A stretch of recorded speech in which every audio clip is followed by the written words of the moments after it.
Hello मित्रों, में प्यासी भाभी नटखट और चढ़ती जवानी की तरह सेक्सी बातें लेकर आई।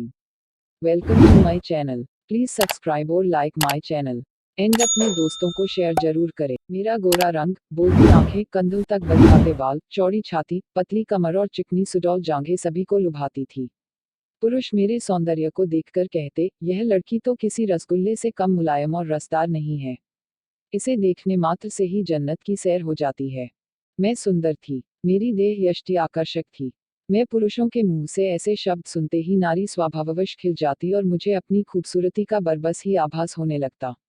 मैं बुदबुदाए बिना न रह पाती, मुझ पर तुम सब मरते हो तो मरो, मैं किसी के हाथ नहीं आने वाली, मैं तो आग हूँ, आग। मुझे पकड़ने के लिए पानी बनना होगा। मैं सुंदर हूँ, पर इतनी भोली नहीं हूँ कि अपनी प्रशंसा सुनते ही तुम्हारी बाहों में समा जाऊंगी। मैं अभी सोच ही रही थी कि माँ की आवाज ने मुझे चौंका दिया। मैं जैसे सोते से जाग उठी। माँ मेरे सामने खड़ी मुस्कुरा रही थी। मेरी माँ मुझसे कहीं अधिक खूबसूरत थी। वह एक प्रौढ़ महिला थी, लेकिन देखने में 21-22 की ही लगती थी। वह अपने सौंदर्य और स्वास्थ्य के प्रति हरदम सजग रहती थी। वह अपने मुंह से कुछ कहती तो नहीं थी, किंतु उसके मन के भाव से अक्सर ही मुझे लगता कि वह वेदांत अंकल को पसंद करती है और पापा उसके अनुकूल नहीं है।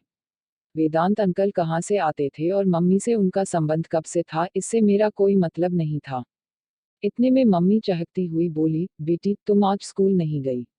आज तो छुट्टी है। मैंने यह कहकर मम्मी की ओर देखा। आज उसने गुलाबी साड़ी बांध रखी थी। मम्मी पर गुलाबी कपड़े बहुत ही खिलते थे। उसका रूप उनमें और अधिक दमक उठता था। मुझे जहां तक मालूम था, मम्मी सचती संवरती तभी थी, जब वेदांत अंकल घर पर होते थे या आने वाले होते थे। वैसे तो सजना संवरना मम्मी के जीवन का एक अभिन्न हिस्सा था, लेकिन उस दिन वह विशेष रूप से साज श्रृंगार करती थी, जब वेदांत अंकल घर पर होते। मैं अचानक ही बोल पड़ी, तो वेदांत अंकल आ जाने वाले हैं। मेरी समझ में यह नहीं आ रहा कि मम्मी पापा के लिए क्यों नहीं सजती संवरती है। शायद माँ के सपनों के राजकुमार पापा नहीं हैं, वेदांत अंकल ही हैं। वैसे यह कड़वा सच भी है। वेदांत अंकल पापा से अधिक सुंदर और स्मार्ट हैं। अपने आप को हमेशा ही सुंदर बनाकर रखते हैं। कपड़े ढंग के पहनते हैं और पापा तो बिल्कुल ही ढीले ढाले व्यक्ति हैं। एक ही कपड़े को दो दो रोज तक पहने रहते हैं।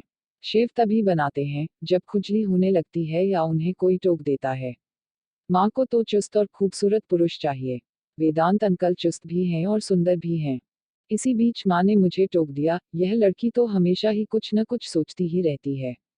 जा अपनी सहेली माधुरी से मिला। वह तुम्हें कल याद कर रही थी।